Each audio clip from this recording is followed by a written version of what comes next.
Okay, so good morning, everyone. Thank you for coming.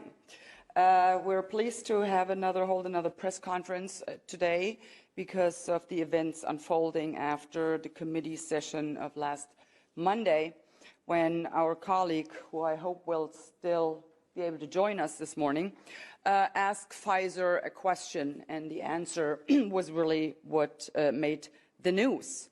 Put in a nutshell, the cat is out of the bag. It was a gigantic lie, what they told us, that these vaccines would prevent you catching this virus or would prevent transmission. Well, none of that was true, as it turns out, and based on that lie, all of the mandates, all of the lockdowns, all of the non-pharmaceutical measures as wearing masks, staying at home, curfews, all of that was based on that gigantic lie. And yet, they will not acknowledge it. No, they just go ahead with whatever they want to do with us. I would like to point out a couple of things from the EU Commission's action plan, EU response to COVID-19, preparing for autumn-winter 2023. As you might have guessed, the focus, of course, is still on these hazardous mRNA injections. Well, that's not surprising here. They would like to implement and coordinate effective communication initiatives and strategies to promote uptake of additional injections and complete the primary series of those who have not even begun yet, the unvaccinated.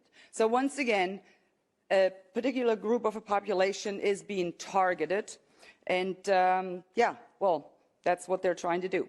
They would like to increase vaccine confidence by debunking mis- and disinformation. Well, who is spreading the mis- and the disinformation? It is EU Commission, it is the pharmaceutical companies, it is governments, especially in the Western democracies. They are the ones spreading the mis- and the disinformation. They are the ones telling people lies. For what? So that pharmaceutical companies make profits and profits and profits. And the risks? Well, guess what? You, the taxpayers, you will be left with the risks. And then, of course, they want to target, and they specifically say that, target hard-to-reach population groups. Well, I guess in that instance, they are actually talking about me. Yes, I am a hard-to-target, a hard-to-reach population group, because I saw through their lies from the get-go. I'm still unvaccinated, and I will remain unvaccinated. I will not inject a poisonous substance into my body, point blank. So go ahead and try to target me. Good luck with that. Then, of course, they go on with the gaslighting, labeling vaccine hesitancy, this is what they call it, as anti-Western and anti-EU. Can you believe this? So anyone who is not willing to let themselves be injected with this vaccine is anti-Western and anti-EU. No, ladies and gentlemen, let's be clear about this. If you do not want to poison your body, and it is your choice to do with your body whatever you please. Remember, my body, my choice? That's their narrative, actually. Remember that. So, if you do not want to take that vaccine, that has nothing to do with being anti-Western or anti-EU. It is pro-people. That's what it is. And it is anti-globalist elites. That's what it is. And in this action plan, they refer several times to not only COVID-19, but now they slip in influenza.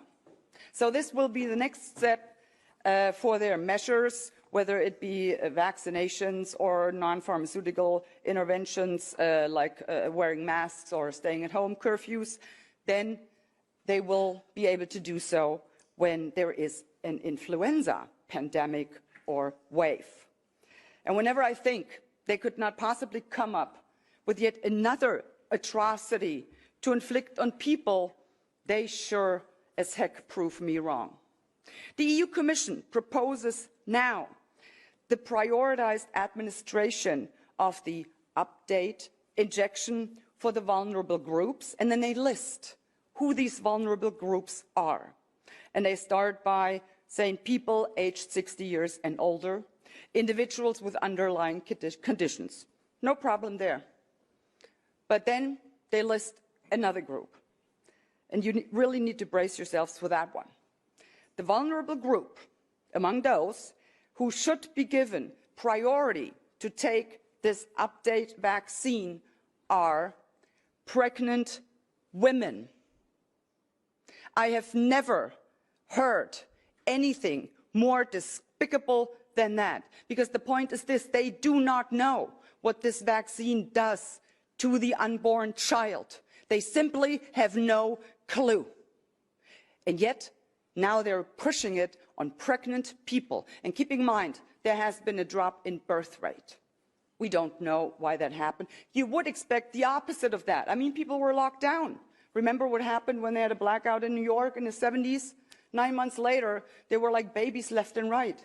But not this time. People were locked up for months in their homes. Nothing. Drop in birth rate? Interesting question. And these are the questions that we should be asking. So just to give you an update on that, they will continue to try. They will continue to push whatever their end goal is. They are trying to. And yeah, I would just like to thank you for supporting us and for letting us know that we indeed are advocating and fighting for what you, the people, want.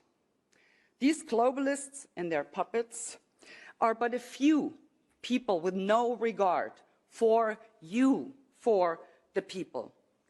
We, on the other hand, are many, because we are the people. And we will continue to fight for you, for your rights, for freedom, democracy, and the rule of law. Thank you very much. Thank you, Christine.